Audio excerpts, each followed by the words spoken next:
Hello and welcome back to my channel. Today I'm going to be wrapping up all the bookish things of July. So I'm going to be talking about the books I read and also do a book haul for all the books I got on my holiday in the States. So it will probably be a pretty long video. So get ready or watch this video in two parts. Yeah, let's start with the books I read. In July, I read 7 books. The first one I read mostly in June, actually, but I finished it in July, and that was The Boys in the Boat by Daniel James Brown. This is a non-fiction book that tells the story of the men's 8 of the University of Washington rowing team that went on to win the 1936 Berlin Olympics. I don't really have much of an interest in rowing or like sports in general, but I thought this was really well done. It's a book that combines personal stories set within a bigger historical context, and that is something I really love in non-fiction. You read about, well, the boys in the boat. They were all from very humble backgrounds. Rowing at that time, or probably still a little bit, was a very elite sport. It was mostly done at like the Ivy League colleges on the East Coast. But these were all boys that came from working class backgrounds, some of them growing up in poverty and having to do like a lot of hard labor in the summer holidays to be able to pay for their next year of college. The book focuses on them and on some a bit more than others. You learn about their personal backgrounds and the struggles they face. You also learn about the coaches and the person who has built the actual boat. And then you also learn a little bit about the Great Depression and how that affected the athletes and what that meant for life in general at the time. And then the other part, a big part of it, is the importance of the Berlin Olympics in the Nazi propaganda. You know, how Hitler used the Olympics to sort of divert attention from the way they were treating Jewish and other minority groups, and he managed to fool the entire world with this very carefully orchestrated event. And how, you know, this USA win from the rowing team was not only a personal victory for the athletes, but also a bit of a jab towards Hitler and Germany, because they were the favorites to win. Obviously that didn't make any difference in the long run, but I appreciated that the book really showed the sort of symbolic victory of this as well. So yeah, I really enjoyed this. I was really invested in the rower's story. I loved how it tied up with history, and in the end, you know, the author relays the actual race day, and it's so exciting. I mean, you know how it's gonna end, but I was still on the edge of my seat and like swept away with it all. I would definitely recommend listening to the audiobook. It is read by Edward Herman, who is probably most famous for people my age at least, from his role as Richard Gilmore in the Gilmore Girls, and I can't think of a voice more suited to the subject of this book. It was really, really incredible. So yeah, that was The Boys in the Boat. Next I read a book called Ontevreden by Beatriz Serrano. It's a book translated from the Spanish, and I think the English translation is gonna come out soon, like maybe this month or September, and the title will be Discontent. It's about this young woman named Marissa, and she works for an advertising agency with one of those job titles that don't really mean anything. I think it's head of creative strategy or something.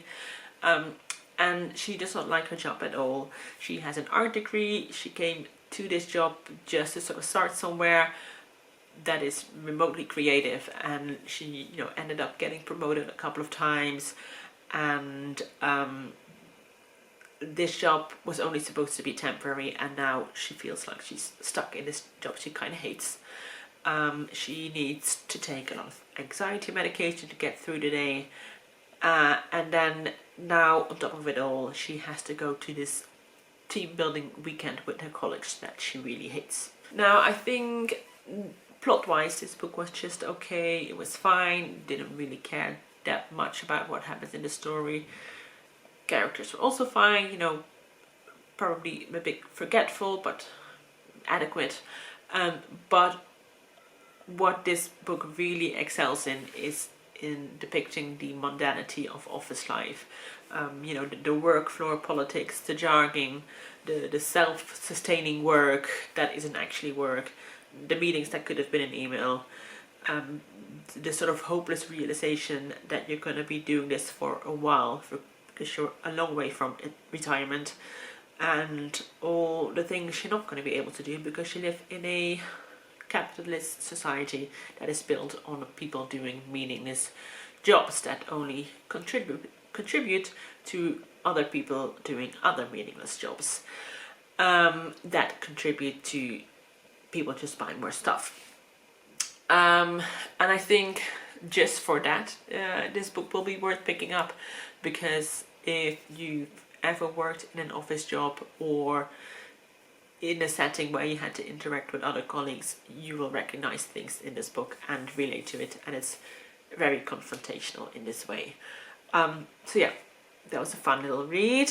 Then I read Sense and Sensibility by Jane Austen. I'm not going to talk about this book a lot because there's a lot of people who have discussed Jane Austen already and do it better than me. I had a marvelous time with this. I loved the drama in this, loved the banter, loved the noisy, interfering neighbor characters. There's lots of gossip. Yeah, you know what Jane Austen is like, and she does it well. I read Aerth by Deborah Tomkins, and this is a very interesting novella. It would fall in the sci-fi, dystopian, speculative fiction genre, but it's also very distinctly literary. The book centers a boy named Magnus, and he lives on the planet Earth, the way it is spelled on the cover. And this planet is a lot like our Earth, only there has been a virus that has sort of limited the population. A lot of the infrastructure has been ruined, so the people live in small communities very closely connected to land and the nature. But the planet is also moving into an ice age, so it's getting more and more difficult to live there. At some point they discovered a new planet called Earth, spelled U-R-T-H, and Magnus, who is at this point is a grown man, he applies to be an astronaut, and he is sent out on a mission to this other planet to see if they can offer help. However, this spaceship crashes into the ocean on Earth with a U, and he is the only surviving crew member. Obviously, the people on Earth find him very interesting, and they are very welcoming to Magnus at first. Magnus, however, finds this planet incredibly overwhelming. It's a lot more like our Earth. It's overcrowded, it's too hot, it's too loud. He finds there is just too much of everything. Too much stimulants, too much choice. He tries to deal with that whilst at the same time also being paraded all over the world, doing interviews and talks. And then one day the government of the country he has landed on decides that they're not going to take care of him anymore, and they basically just dump him out on the street. And Magnus is like, what the fuck, I literally came from another planet, I have nothing, I can't go back there, I've done all this work for you that you asked me to do, and now I have no value anymore, the novelty has worn off, so I'm just put out with the trash. Okay, I realized I actually spoiled the entire plot for you, but you know, this is not really a book you read for plot. You read this for beautiful prose, you read this for trying to figure out how the characters tick, you read this to look for parallels in your own experience as a human being on Earth. You read this for a view on climate change and immigration, and I think all that it does very well. Now let's move on to my favorite book of the month, which was Daddy's Gone A-Hunting by Penelope Mortimer. And let me tell you first that I'm getting a little bit obsessed with the McNally editions. You might notice some of their books coming up in the book haul section of this video. They reissue books that are not very widely known, but that have stood the test of time. And if you've been here for any length of time, you know phrases like hidden gem and rediscovered 20th century classic make my heart pitter-patter. Plus they have all the qualities in bookbinding that I love. There's French flaps, there is attention to detail, you know, the red lines on the cover, they match the red on the inside, and then the title page has like the title in red as well. Also paper quality, such nice paper. So yeah, when I got this, I was like, please let me love this book because I love it as an object. And luckily I really did love it. I thought this was so well done. It was first published in 1958. It's about a woman named Ruth. She's a housewife living in a small English village, sort of in the commuter belt of London. And her husband is away in the big city for his job during weeknights. Her twin sons are at boarding school, her daughter is away at university, so a lot of the time she finds herself alone, and she fills her time with coffee dates and bridge parties, and she just feels incredibly stuck in her life. She has a loveless marriage. Her husband is self-absorbed and mean. Her marriage only came about because she fell pregnant, and getting married was the only option at the time.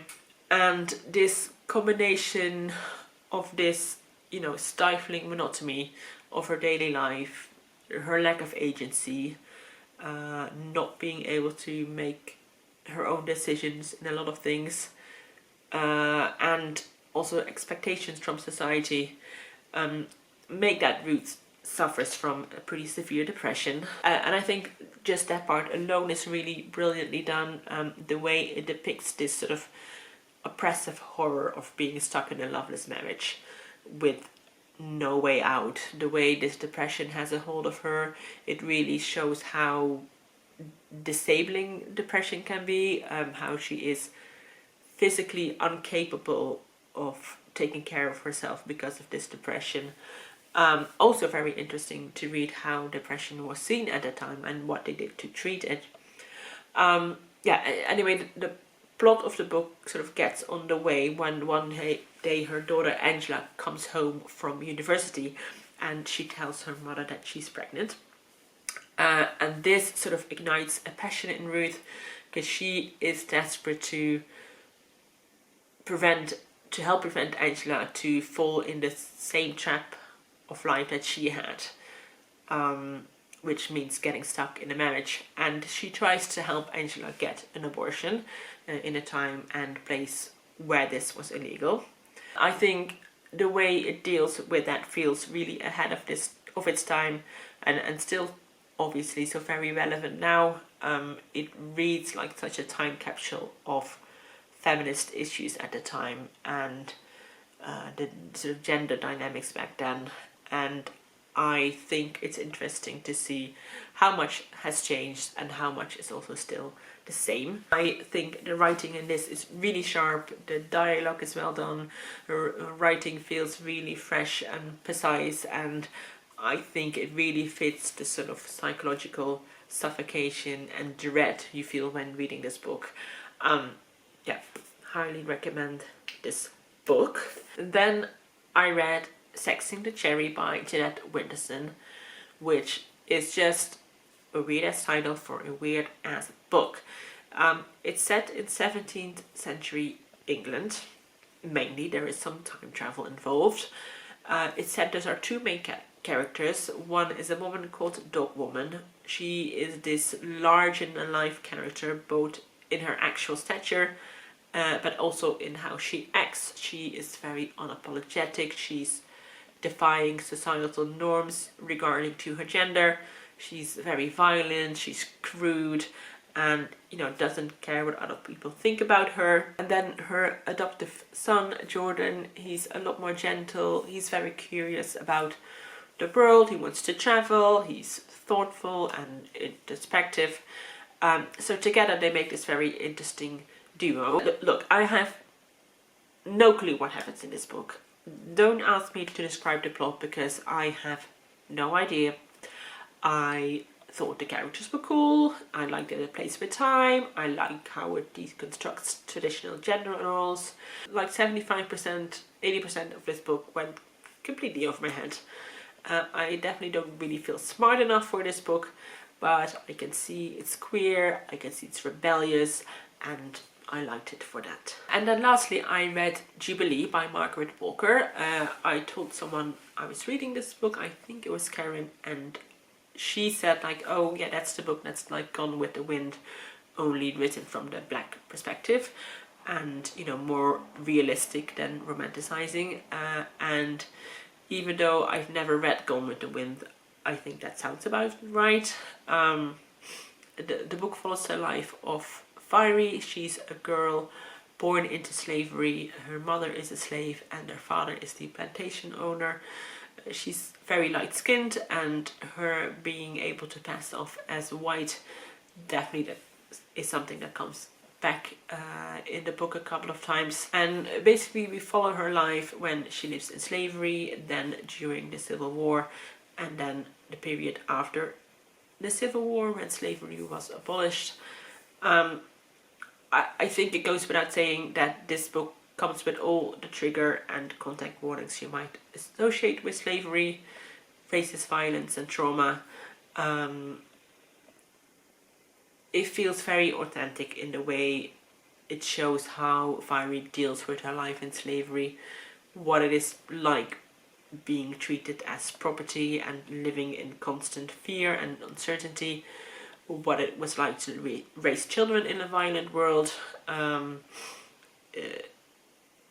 in the way it shows the reader how black people had to build a life after slavery in a place that was still incredibly hostile to them.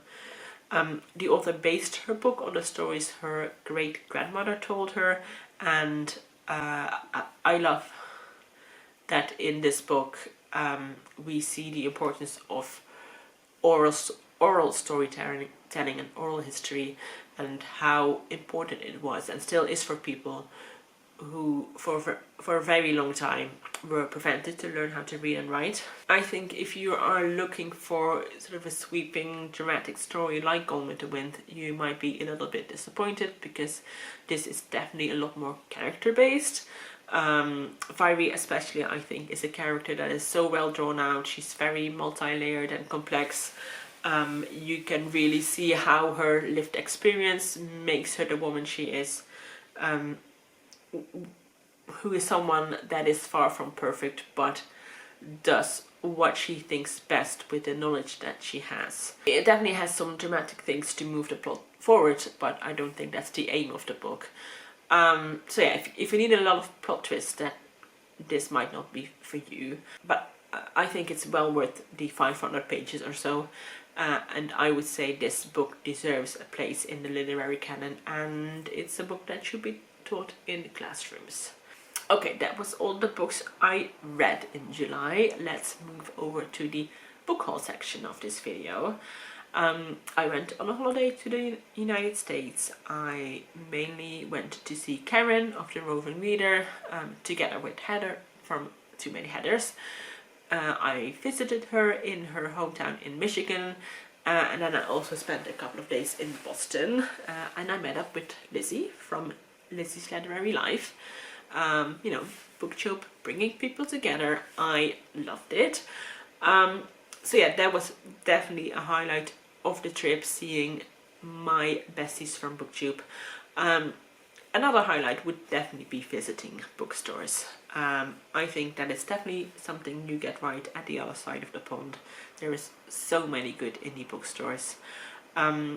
I visited loads of them, but the books I got were mainly from 3 bookstores, which were Books and Water in Grand Rapids, Trident Booksellers in Boston, and then the Harvard bookstore in Cambridge.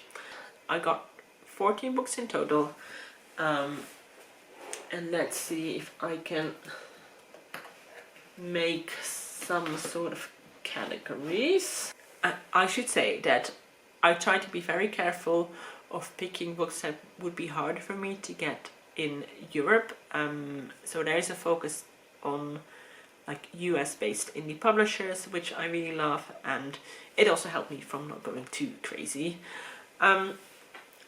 First category of books would be books that were on my radar, like I heard other people talk about them, but they're a bit harder to get a hold of over here. And there's a subcategory of indigenous authors first.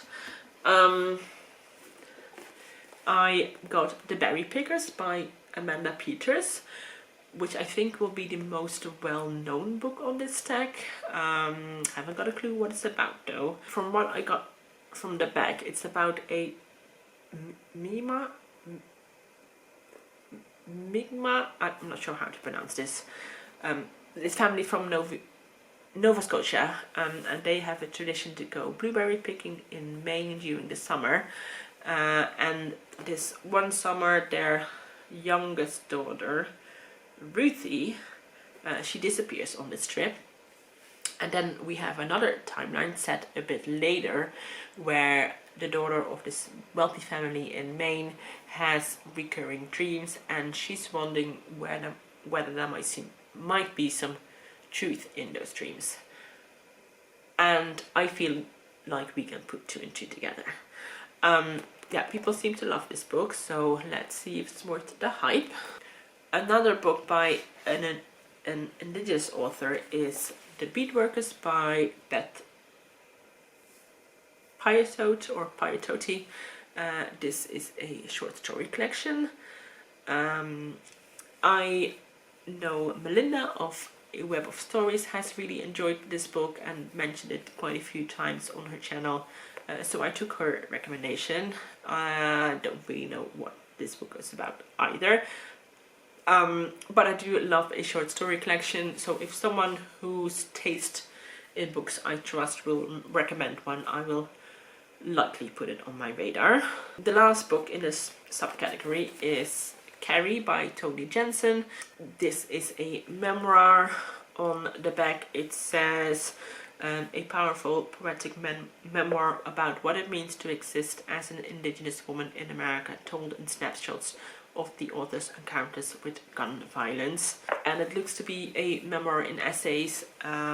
It's another book I heard really good things about, so I was very excited to find this one. I have 2 more books in my sort of, I've heard about them, they were on my radar kind of category. One is another memoir, and that is The Sound of a Wild Snail Eating by Elisabeth Tova Bailey. It's about the author's experience with chronic illness. I'm not sure which chronic illness. It is possible that the author also didn't know, at least when writing this book. In any case, it has her bedridden for long stretches of time, and at one point she sees this little snail crawling across her bedstand, and she just starts observing it. It's a book about her watching the snail, and I'm guessing it's going to be more than just that. And then we have The True Deceiver by Tove Jansson. This is translated from Swedish by Thomas Thiel. I have read a couple of books by Tove Jansson which I have absolutely adored, so I thought it was time to pick up my next one, and this was kind of top of my list. Again, I have no clue what this story is about, but I just have complete faith in the author. Now we're going to move on into a couple more translated books, but books that I hadn't heard about before. I got We Are Green and Trembling by Gabriela Cabezon Camara, which is translated from the Spanish, I guess. She's from Argentina, by Robin Myers. I didn't really clock it at first, but she's the author of The Adventures of China Iron, which I really love. I'll read you the back of this one because you'll understand why I picked it up. It says, based on a real figure of the Spanish conquest, We Are Green and Trembling is a queer Baroque satire, a surreal, picaresque, rich with wildly imaginative language and searing criticism of subjugation, colonialism and tyranny of all kinds. In this masterful subversion of Latin American history, Cabezon Camara finds in the rainforest a magically alive space where transformation is not only possible but necessary. Lyrical and swashbuckling, tender and surreal, Cabezon Camara's new novel sees glimmers of hope for the future amidst a brutal history of colonization. Yeah, I mean, queer Baroque satire, lyrical and swashbuckling. Yes, please. And then, by the same publisher, it was published by New Directions, I also got Lili is Crying by Helene Bessette, which is translated by Kate Briggs, who wrote the long form, which I read, when did I read that? I think, was it this year? No, I think it was earlier this year. Either way, I loved that book. So having her translated this book was definitely a factor in me picking up this book. And this is one of those republished forgotten gems, which you know I love. I can't really tell anything from the blurb other than it's about a woman's relationship with her mother. It's also sort of mentioning its boundary publishing style. I think this being translated by Kate Briggs, whose novel also had this very new and interesting style, I think it's gonna be like a real surprising and novel experience reading this one. Next I got one more French book, which is Ultramarine by Mariette Navarro. It's translated by Eve Hill Agnes. It's published by Deep Vellum, and this is another one that I just picked up because I liked the cover and I read the blurb and I was like, yep, you are coming home with me. So let me say what it says on the back. A female captain in a male-dominated field, the unnamed narrator of Ultramarine has secured her success through strict adherence to protocol. She now manages a crew of 20 men and helms her own vessel. Uncharacteristically, one day she allows her crew to cut the engines and swim in the deep open water. Returning from this moment of leisure, the crew of mariners no longer totals 20 men, now there are 21. Doesn't that just sound so good? I've got a couple of more books in the never heard about these before but they sound so good category. I've got Little Blue Encyclopedia for Vivian, between brackets, by Hazel Jane Plante. It is published by Metonymy Press, and I got a feeling from this book that it's going to be quite hard to define. So it's a love letter that a queer trans woman writes to her straight trans friend who died, and it's also encyclopedia entries on a fictional TV show, and that together makes a book. So I feel like this will be both super weird and super sad. I also got Call Up the Waters by Amber Karen. It's published by Milkweed Editions, and this is a short story collection. It was another one where I read the first line of the blurb and was immediately sold. It's a magnetic debut collection of stories about the daily lives of laborers, of girls and women in rural America. The characters in these 10 stories, search and rescue workers, dog trainers, naturalists, archaeologists and dowsers, are each fundamentally shaped by the environment in which they live and work. They seek meaning through labor, connection through jobs. I think this will have a strong connection to the environment, to the landscape and nature as well, which I really love. So I picked up that book. I found this book at the little sort of lending library at the bed and breakfast I was staying in Boston. I've read O Pioneers by Willa Cather before, which I really loved, so I snatched this one up, which is Shadows on the Rock by Willa Cather. It is set in 17th century Quebec, which was still a tiny French settlement at the time. And the main character is a girl named Cecile, and she's described as being resourceful. And I need to sidestep a little and tell you that when we were at Karen's place, in some way the conversation landed on Dr. Quinn, Medicine Woman, and it became sort of our thing to watch Dr. Quinn in the evenings. I don't know, this, even though it is set in a different time and a different place, it's still giving me kind of Dr. Quinn vibes. So yeah, looking forward to this book. And then lastly, I got 3 McNally edition books, and I already told you earlier why I love them. So I got Rattlebone by Maxine Clare. Again, I'm gonna read the blurb. Some people might find that annoying, but there is someone out there who put a lot of work in those blurbs, so I might as well take advantage of that. It says, Irene Wilson knows that a no-name invisible something has settled over her parents' marriage, and she suspects that her glamorous new teacher is to blame. Irene is not alone in her suspicions. In Rattlebone, a black neighborhood of Kansas City in the segregated 1950s, secrets are hard to keep, and growing up is a community affair. I absolutely love a small community neighborhood story, so that's why I snatched up this one. Then I've also got The Girls by John Bowen. I mean, look at the cover alone. Look at this little dude on the back.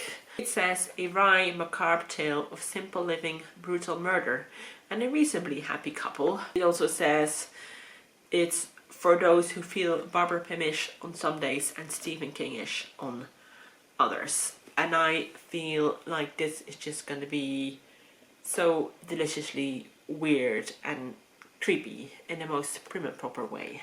And then lastly we got The King of a Rainy Country by Brigid Brophy, which was first published in 1956. I think I forgot to mention that this was published in 1980 something, 1986, and then Rattle and Bone was from the 90s. I said Rattle and Bone, it's just Rattlebone.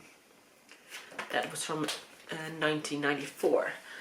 So yeah, but this was from 1956. It's about a 19-year-old girl named Susan. She works in a bookshop, and one day she's sort of leafing through some erotic books, and she comes across a nude picture of her high school crush, who is now working in the film industry. And Susan and another friend, they decide to go on this trip across Europe to see her at the Venice Film Festival.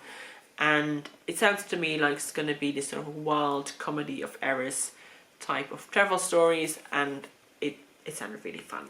So yeah, there you have it. That is all the books I read and all the books I bought. Oh, that's heavy. During the month of July. And thank you for watching this video. Yeah, it's long enough already, so I'm gonna go now. See you in my next video. Bye bye.